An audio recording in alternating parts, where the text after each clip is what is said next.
Buenas tardes. Este vídeo lo vamos a dedicar a un solo párrafo, 259. Un párrafo breve, más bien introductorio, más bien que presenta lo que después se va a exponer, es decir, un poco el índice del desarrollo de la idea de Estado. El párrafo empieza diciendo precisamente la idea de Estado tiene, y dice los tres apartados. Veamos qué dice este párrafo. Tiene tres partes. La primera es la realidad del Estado individual, su constitución, su derecho político interno, la primera parte. La segunda, las relaciones con otros estados o el derecho político externo. Y tercero, la idea universal como género, la historia universal. Esta división del Estado puede sorprender, de hecho tiene cosas sorprendentes, es ciertamente única y sin embargo responde a la lógica, aunque también bajo el punto de vista lógico presenta cierta extrañeza. ¿Cuál es la lógica de esta división? Primero se presenta el Estado como individual o singular. El Estado en sí mismo, en su estructura interna, es el llamado Estado político, no el Estado ético que empezó con los primeros párrafos. Ahora entramos en el Estado político. Seguramente el más cercano a la concepción corriente hoy en día de lo que es un Estado.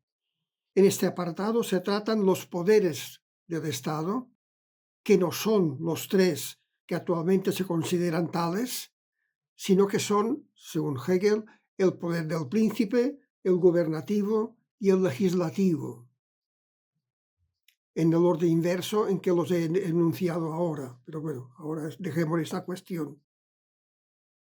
En este apartado se tratan, por tanto, de los poderes del Estado.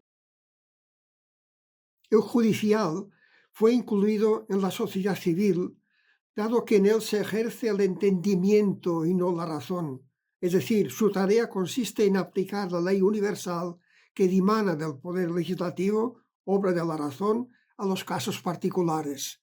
En ese sentido, Hegel no lo considera un poder del Estado, sino más bien una aplicación que hace la sociedad civil de las leyes del Estado.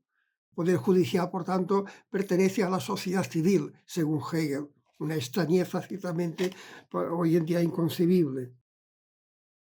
En segundo lugar, se trata del Estado en su relación con los demás estados. Ahí el Estado se comporta como un particular entre particulares. Y hablaremos un poco más de ello más adelante. En tercer lugar, viene la historia universal. Aquí el Estado aparece en su universalidad o carácter genérico. Esta es una consideración de la historia política, porque Hegel tiene varias consideraciones de la historia, esta es la historia política, en la que un Estado lidera un desarrollo de la historia, haciendo su aportación y desapareciendo sin tener otra oportunidad de volver a ejercer de líder. La historia también muestra que los Estados son figuras efímeras, por lo que la visión de la historia no es exactamente optimista, aunque la defina, o un modo de definir la que tiene él es que es el progreso en la conciencia de la libertad, pero no es ciertamente optimista ni mucho menos. Puesto que, y no es optimista porque la visión del carácter efímero del Estado y de todo lo humano que va desapareciendo, puesto que no tiene en sí la razón de su ser, sino que remite a una esfera superior al espíritu absoluto. Es la historia de las diversas formas de Estado, pensada, esta historia, como progreso en la libertad, o más exactamente en la conciencia de libertad, dice Hegel. Claro que esa conciencia después se plasma en instituciones. Por tanto, la visión de la historia de Hegel es muy propia también y las épocas que distingue, las distingue bajo el punto de vista de aquello que define la historia, que es la libertad. Por tanto, hace una tripartición de la historia muy propia, distingue tres etapas, dice la antigua, en la que se desconoce propiamente la libertad, es el oriente asiático, el despotismo en lo que reina, de África ni siquiera habla, África es pura naturaleza para Hegel. Asia empieza a ser el despotismo, la masa que todavía no tiene personalidad, ¿no? Segundo periodo es la historia clásica, en la que algunos son libres,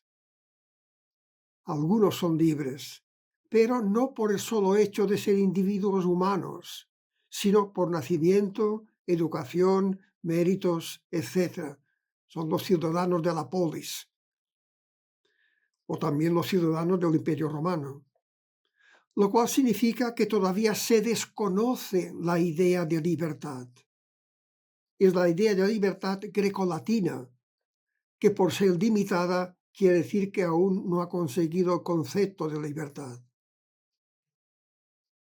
Pero en este tiempo, grecolatino, o más bien ya latino, surge una religión con la que aparece la idea de libertad, que es el cristianismo, para el cual el individuo tiene valor infinito. Solo por ser tal, por ser individuo humano, es libre por sí mismo, no por concesión de derechos.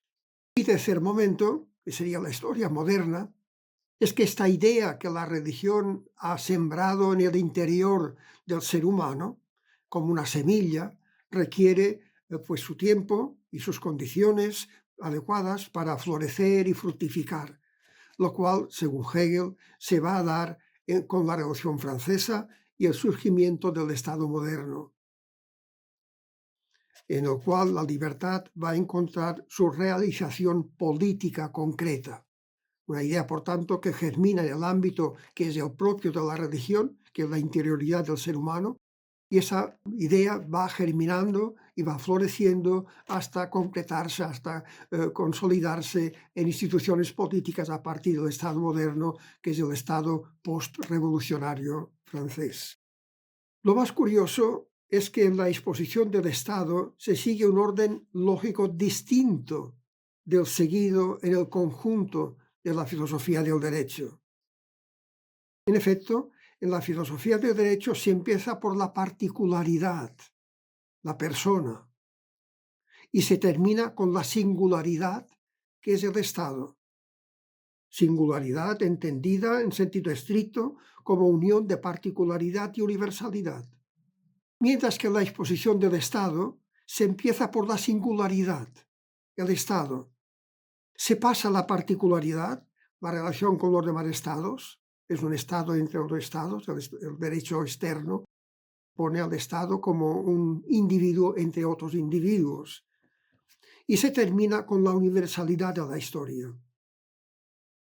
Este mismo orden es el que aparecerá en el derecho político interno de los poderes, pero también en sentido inverso.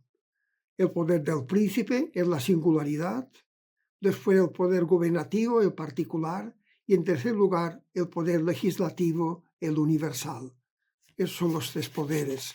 Por una parte, ahí pues tenemos el índice de los temas que va a tratar Hegel bajo el concepto de Estado y sobre todo ya del Estado político, es decir, según sus instituciones políticas, sus poderes políticos, y ahí es donde Hegel va a ser más concreto, digámoslo así, a diferencia de las nociones primeras que eran muy generales y eran sobre todo éticas, hacían pensar más en la polis griega que en el Estado moderno. Muchas gracias.